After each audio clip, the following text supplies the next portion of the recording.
Hello everyone, welcome back to my top 10 picks from this year's 7-day roguelike challenge. This is my number 1, my top pick from the 7 DRLs of this year. It's called FireTail, and we'll just jump straight in because it's a lot easier to explain when I can show you what's going on. So here we have a bit of backstory. Elishalia, goddess of infinity, has swallowed the sky, and with it has taken away the stars and the sun, leaving the land cold and barren. The Ice Queen and her minions now march forth on a storm of glaciers, slowly freezing the entire world. Your mother, the last great flame, tried to halt the Ice Queen. She failed utterly, and her tears scattered across the sky in falling flames. You, FireTail, were born from those tears. You're the very last spirit of fire. So we're trying to defeat the Ice Queen. And we're doing this across a series of areas. The areas themselves are not geographically that large, but they tend to be densely packed with enemies which need some tactical thought to deal with, partly because they have a wide range of abilities, and partly because of the way your own abilities are implemented. So we start off here just consuming one space. This is us. At the moment, you will notice at the bottom of the screen it says push. That's the only ability we have at this point. We can't damage enemies, we can just knock them back. But as we pick up the first frozen flame here, we will absorb the fire and unlock the first ability. None of the others in the list are available to us at this point. We have to take burn first, but the next time we pick up a flame, we will have several abilities available to us. So let's take burn. And now we actually have the ability to perform an offensive maneuver. So we have FireTail now. You'll notice that as we moved, we left one hex burning behind us. Like this. There we go. That's our FireTail. And in order to use burn, we have to have that in action. I'll show you now. So we have our 2-space FireTail. We'll attack the wolf. And now we're down to 1 space. And you will notice at the bottom, it highlights push again. So now we can't use burn again until we have another 2-space FireTail. And this draws a bit on Darren Gray's entry from last year, Data Queen. This game is also by Darren Gray of Roguelike Radio renown. And if you remember my video on Data Queen from last year, it used a mechanism where when you moved across hexes, they turned green, and then you could move freely across those green hexes without passing any turns. And a similar thing applies with your FireTail here. You can move back and forth across these spaces. You'll notice the screen goes a bit red when we move here. The screen gets increasingly red as you're in more and more danger of being surrounded, which is another carryover from Data Queen. But this game is actually kind of an evolution of some of the ideas that were tried out in that game. And I think they're executed much more smoothly here and in a much more thematic way. It actually fits with the theme of the game. Incidentally, you'll notice it's all hexes rather than squares. And as in Phage, which was further down the list, we're moving around using Quiast, Q, W, E, A, S and D for 6-directional movement. So we need to deal with some of these wolves so we can move, but really we're probably best to try and skirt around them if possible. Wow, we got killed by the first set of wolves. I don't think that's ever happened. It's because I'm commentating. That's what I will insist on telling you and myself. So we'll just grab burn again quickly and then move over here. Oddly enough, the first time I played this, I didn't get the whole thing about picking up abilities, and I ended up just racing through several areas trying to avoid everything. So, all of the abilities in the game are something to do with having numbers of hexes illuminated by your FireTail in this way, which means that the more effective you want to be in combat, the more carefully you have to maneuver. So this means that you're not just tanking things, slugging it out toe-to-toe with enemies. You're actually constantly maneuvering, and this becomes even more the case when you start running into enemies that have things like knockback effects, or which can surround you in blocks of ice, thereby impeding both your movement and your FireTail. So it becomes very much a game of maneuvering and tactical positioning, which means that although the areas aren't actually that large in terms of surface area, they can take a long time and a lot of concentration to cross. That would be really my one criticism of FireTail, and it's not even that much of a criticism. which is that it's a bit of a brain burner. You're not going to be able to switch off your brain and just trundle through this, which actually is really a feature of roguelikes. Good roguelikes generally require attention and concentration. And this is very much in that vein.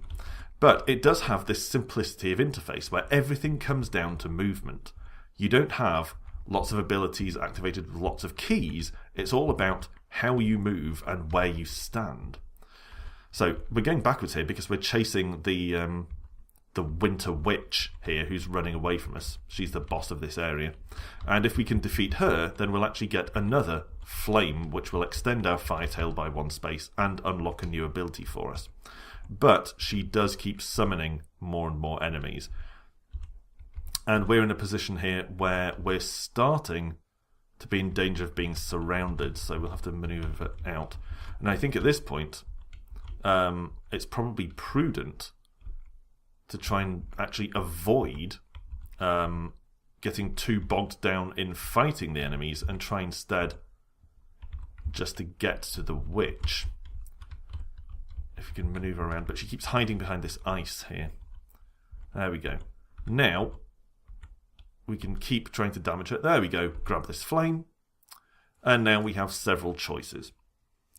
We could have Ray, burn enemies in a line, up to range F +1. So I think F is the length of your FireTail,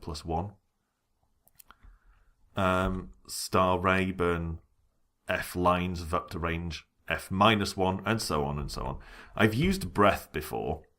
These activate in different ways. Where Burn activates with a bump, you set up your FireTail and then bump. Some of these activate differently. So, for instance, here, Breath, it doesn't actually say this, but whenever I've tried to use Breath, you have to set up the 3 FireTail spaces in a triangle. They don't work in a line for some reason. And then if you do that and then bump in the direction of an enemy, you'll breathe. But Dazzle, if you do that, you have to set that up and then wait. And you can tell the difference in the A column there.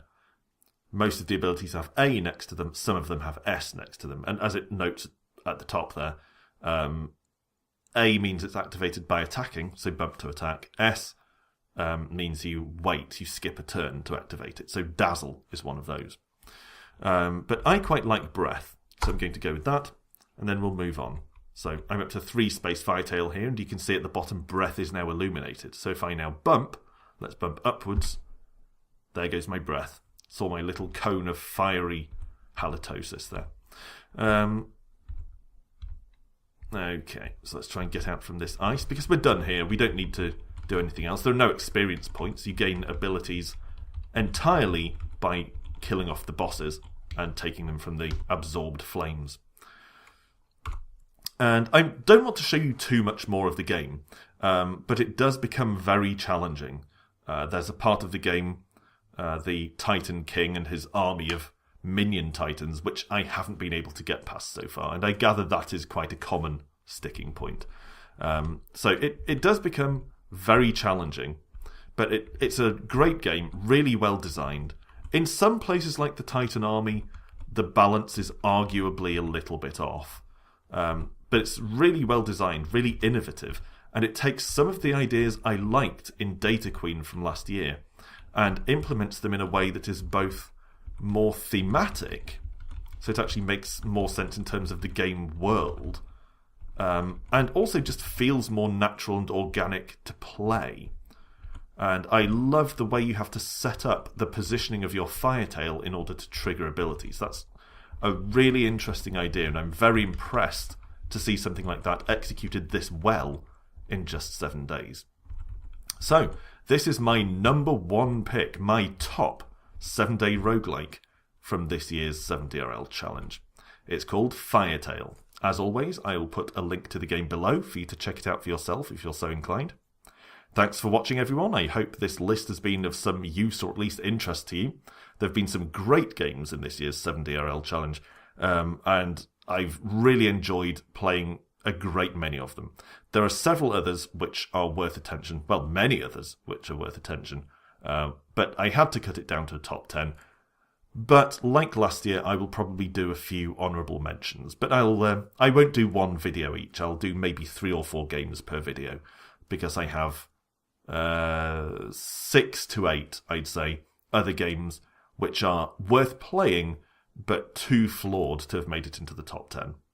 So, anyway, this has been my top 10 list for the 7DRLs of 2015, capped off with FireTail by Darren Gray. Thanks for watching, as always, and rejoin me next time when we'll cover some more stuff, probably from the 7DRL challenge, and also look out for my new regular feature, Roguelike of the Week, which I'll be picking up again now 7DRL is done. So thanks for watching, and until next time, bye for now.